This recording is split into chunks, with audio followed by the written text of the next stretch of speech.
Chapitre 8. Le récit de frère Peter. L'aube commençait à poindre quand nous arrivâmes chez Andrew. Nous entrâmes dans sa cuisine qui donnait sur une cour pavée. Il m'offrit de partager son petit déjeuner. Ce n'était pas grand-chose, juste un œuf et une tranche de pain grillé. Je le remerciai, mais je devais refuser car je poursuivais mon jeûne. Manger, c'était accepter de ne plus revoir l'épouvanteur et de ne pas affronter le fléau avec lui. De toute façon, je n'avais pas faim. Depuis l'arrestation de mon maître, j'avais passé chaque minute à réfléchir à un moyen de le tirer de là et de sauver aussi Alice. Si je n'en trouvais pas, ils finiraient tous deux sur le bûcher. Une pensée me frappa soudain. Je me tournai vers le serrurier.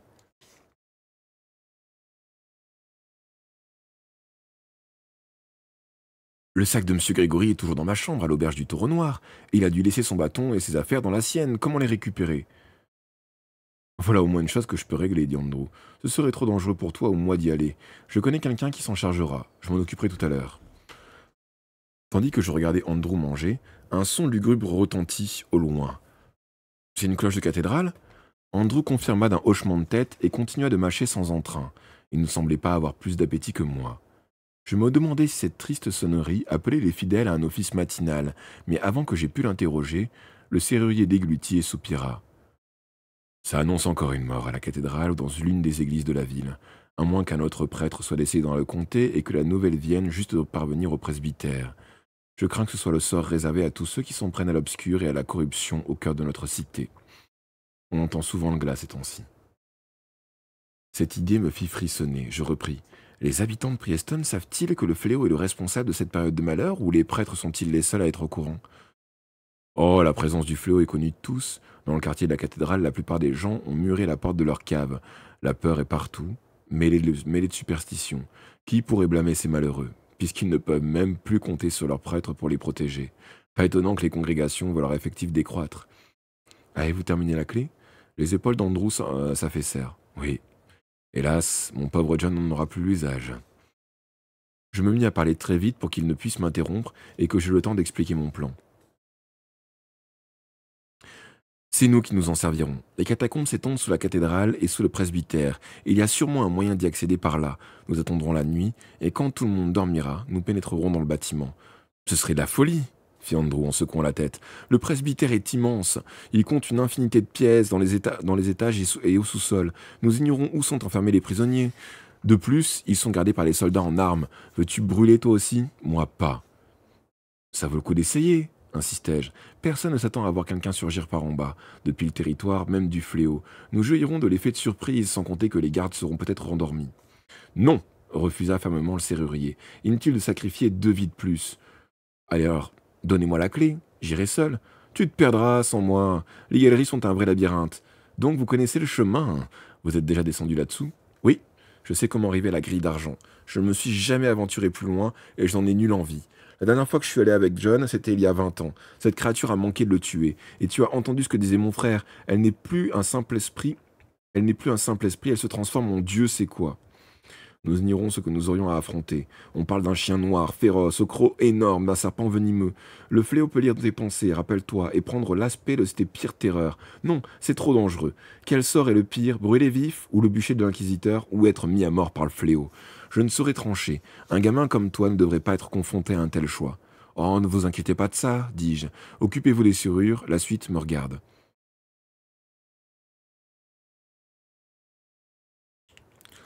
Comment espères-tu réussir là où mon frère a échoué? Il était dans la force de l'âge à l'époque, et tu n'es qu'un enfant.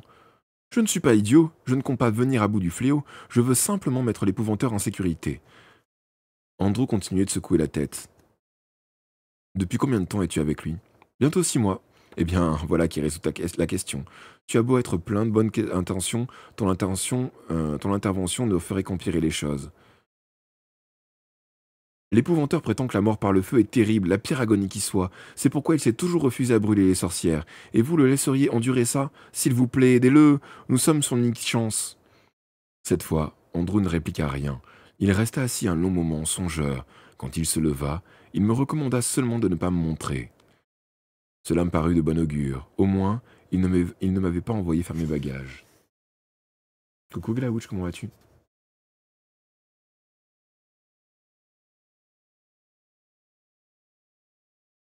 Et coucou Megavolt de Gamezik aussi. Comment vas-tu?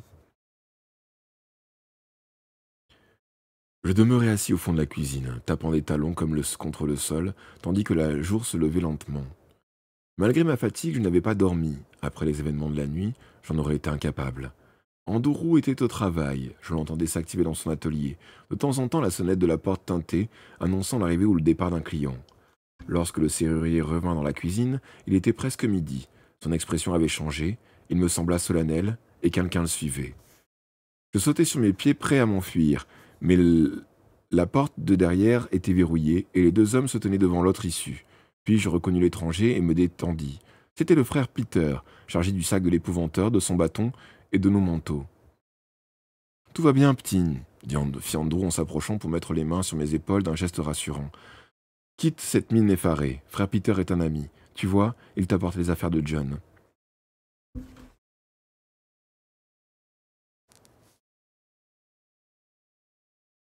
Comment ça, Megavolt de Gamezik? Le frère sourit. Je le remercie d'un signe de tête et déposai le tout près de ma chaise avant de me rasseoir. Les deux hommes prirent un siège et s'installèrent en face de moi. Frère Peter avait la peau tannée de ceux qui ont travaillé toute leur vie en plein air, sous le soleil et dans le vent. Il était grand et voûté, peut-être à force de se courber vers la terre, avec un plantoir ou un sarcloir, depuis trop d'années. Une lueur amicale dansait dans ses yeux écartés, et en dépit de son nez aussi crochu qu'un bec de corbeau, mon instinct me souffla que c'était un brave homme. « Eh bien, dit-il, tu as eu de la chance de tomber sur moi l'année dernière. Si un autre avait été de ronde, tu aurais aussitôt réintégré ta cellule. Le père Kearns m'a convoqué peu après l'aube, et j'ai dû répondre à pas mal de questions embarrassantes. Il n'était pas content du tout. « Je suis désolé, murmurai-je. Frère Peter sourit de nouveau. « Oh, ne t'inquiète pas, petit. Je ne suis qu'un jardinier, et j'ai la réputation d'être dur d'oreille. Il aura vite mieux à faire qu'à se soucier de moi, et l'inquisiteur a bien assez de victimes à brûler. » Vous êtes mis en grand danger en me permettant de fuir. Frère Peter haussa les épaules, puis il s'adressa à Andrew. Bien que le père Kern soit votre parent, je ne lui fais pas confiance. J'ai donc l'idée que le fléau le manipule. C'est également ce que je crois, dit Andrew. John a été dénoncé et je suis sûr que le fléau tire les ficelles. Il s'est servi du falot personnage qu'est notre cousin pour se débarrasser de mon frère, sachant que John est une menace.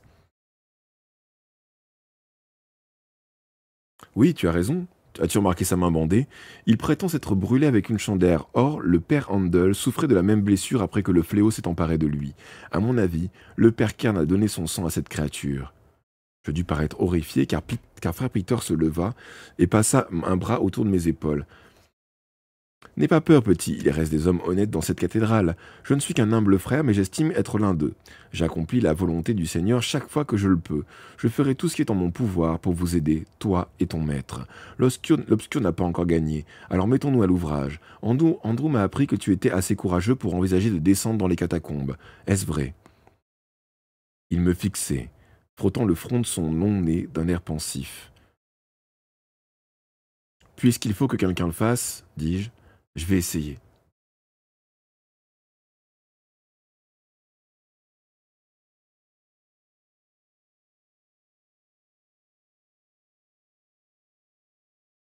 C'est agaçant, ça, oui. Ça va un peu mieux aujourd'hui? Bref. Et si tu te trouves devant, et si tu te trouves devant, il laissa sa phrase en suspens, comme s'il n'avait pu se résoudre à prononcer le nom terrible. T'a-t-on parlé de ce que tu risquais d'affronter? Reprit-il, un être qui change d'apparence, qui lit dans les esprits, qui... Il hésita et regarda autour de lui avant de chuchoter. Qui peut te presser? Oui, oui, on m'a prévenu, répondis-je, affichant une assurance que j'étais loin de ressentir. Mais j'ai certains atouts. Par exemple, il n'aime pas l'argent. Je déverrouillai le sac de l'épouvanteur, y plongeai la main et en sortis la chaîne d'argent. Je suis capable de l'entraver avec ça, déclarai-je, soutenant le regard du frère Peter en tâchant de ne pas ciller.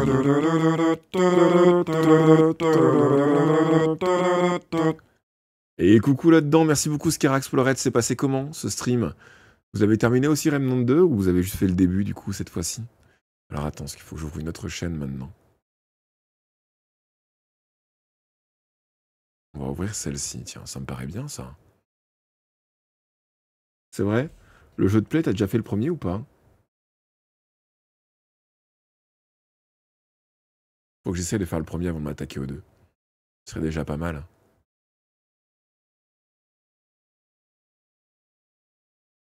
D'accord, parce que moi j'ai toujours pas fait, faudra que je découvre.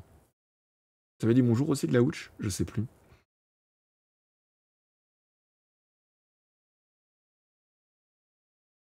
Pardon. Et donc on est en pleine lecture. On en est au chapitre... paf, paf, paf, paf. Chapitre 8 du tome 2, La malédiction de l'épouvanteur.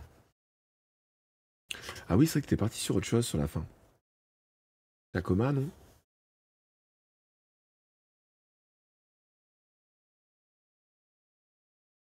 Je suis capable de l'entraver avec ça, déclarai-je, soutenant le regard du frère Peter et tâchant de ne pas scier. Les deux hommes échangèrent un regard et Andrew sourit. Tu t'es beaucoup entraîné, n'est-ce pas?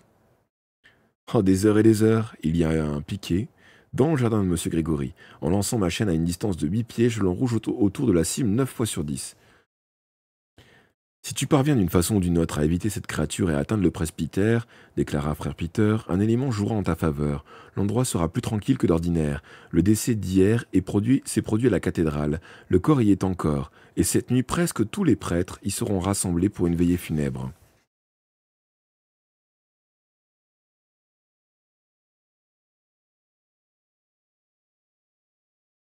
Sais-tu qui est mort, Peter s'enquit Andrew. Le pauvre frère Robert. Il s'est lui-même ôté la vie en se jetant du haut d'un toit. C'est le 5e suicide depuis le début de l'année. Le frère Peter se tourna de nouveau vers moi.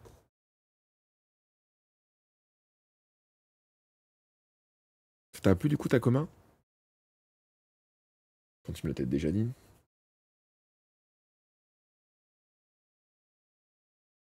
Le Tally super chouette, donc ça veut dire qu'il était cool.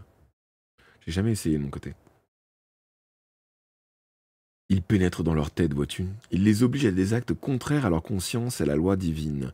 C'est terrible pour les hommes qui ont reçu les saints ordres et se sont consacrés à Dieu. Certains préfèrent mourir que de supporter cela plus longtemps. Or, le suicide est un péché mortel. Ceux qui le commettent se ferment la porte du paradis. Imagine quelle souffrance a dû être la leur pour les mener à cette extrémité.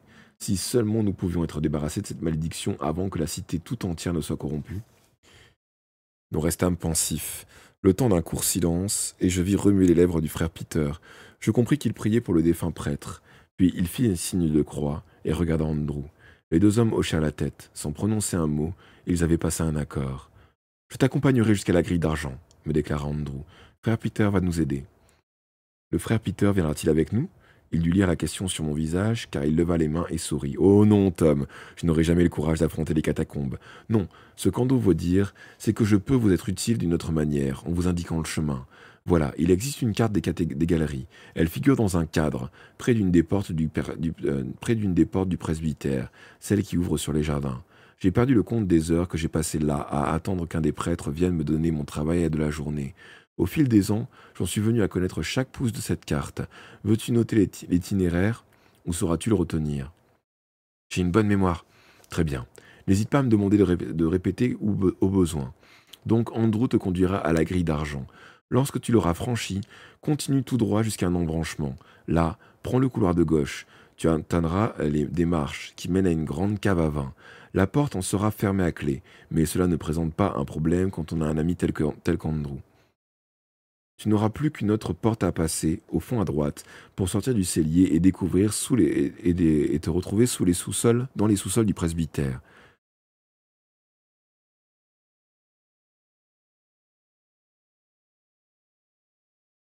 Le fléau ne risque-t-il pas de me suivre dans la cave et de s'échapper? M'inquiétai-je. Non, il ne peut quitter les catacombes que par la grille d'argent, à condition qu'on la lui ouvre, évidemment. Toute autre issue lui est interdite. Tu seras donc en sécurité dès que tu seras dans la cave. Simplement, avant de la quitter, tu devras faire une chose. Il y a une trappe dans le plafond à gauche de la porte. Elle donne sur une venelle qui longe le mur nord de la cathédrale. Les livreurs l'utilisent pour descendre le vin de la bière dans le cellier. Déverrouille-la avant d'aller plus loin. Ce sera plus simple pour t'échapper ensuite que de retourner jusqu'à la grille. Tout est-il bien clair?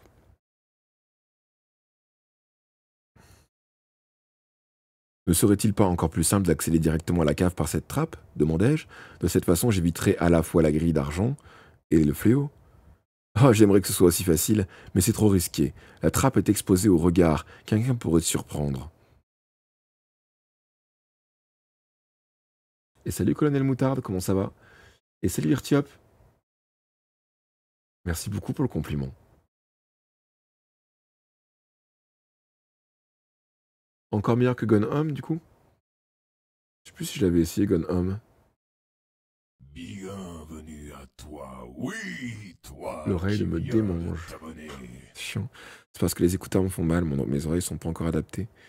Et merci, je suis à toi. C'est ça? Installe-toi confortablement en espérant que tu te sentiras bien ici. Merci pour le follow.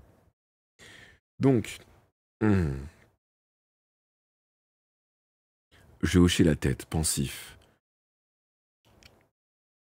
Même si tu ne dois pas entrer par la trappe, intervint Andrew, il y a une bonne raison pour que tu l'utilises en revanche comme sortie.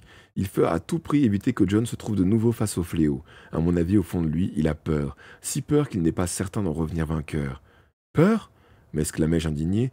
Rien de ce qui appartient à l'obscur n'effraie Monsieur Grégory. Du moins ne l'a-t-il jamais admis, enchaîna Andrew. Cela, je te l'accorde. Malheureusement, une malédiction l'a touché il y a longtemps et je lui coupai la parole. Mon maître ne croit pas aux malédictions, il vous l'a dit. Si tu me permets d'ajouter un mot, insista Andrew, je t'expliquerai. C'est une malédiction d'une puissance redoutable. À cette époque, 3 assemblées de sorcières de Pendle s'étaient alliées. John interférait trop dans leurs affaires. Aussi, mettant de côté leurs greffes et leurs querelles, le maudirent-elles ensemble. Elles célébrèrent un sacrifice, et des innocents furent massacrés. La célébration eut lieu pendant la nuit du Walpurgis, la veille du 1er jour de mai, il y a 20 ans. Ensuite, elles lui envoyèrent les termes de la malédiction sur un parchemin éclaboussé de sang. Il m'a révélé un jour ce qui était écrit dessus. Tu mourras en un lieu obscur, au plus profond des profondeurs, sans un ami à tes côtés. Les catacombes, soufflai-je, la gorge serrée. S'il affrontait le fléau seul, dans ses souterrains, les conditions de la malédiction seraient réunies.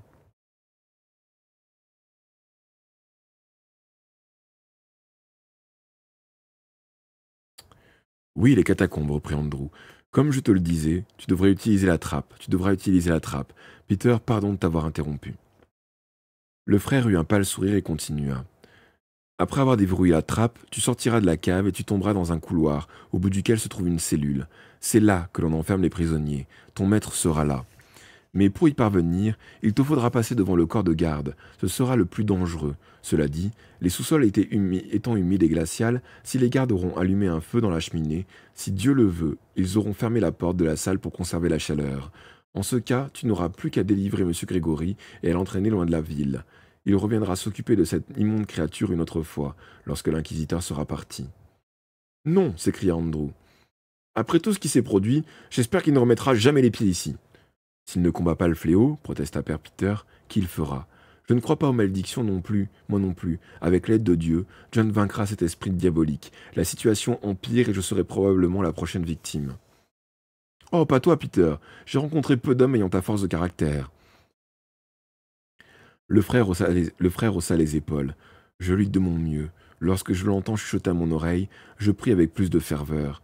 Dieu nous donne le courage dont nous avons besoin, si nous avons la sagesse de le lui demander. C'est compliqué à lire ça. Hein. Lorsque je l'entends chuchoter à mon oreille, je prie avec plus de ferveur. Dieu nous donne le courage dont nous avons besoin, si nous avons la sagesse de lui demander. Quelque chose doit être fait, sinon j'ignore comment cette histoire va se terminer. Elle se terminera quand la population en aura assez, dit Andrew. Je m'étonne qu'elle supporte la perversité de l'inquisiteur si longtemps. Certains des prisonniers qui vont être brûlés ont des parents et des amis ici. Les gens seront bientôt à bout. Peut-être, ou peut-être pas, grommela frère Peter. Beaucoup aiment le spectacle des bûchers, et il ne nous reste plus qu'à prier. Il ne nous reste qu'à prier. Et ensuite, c'est le chapitre 9.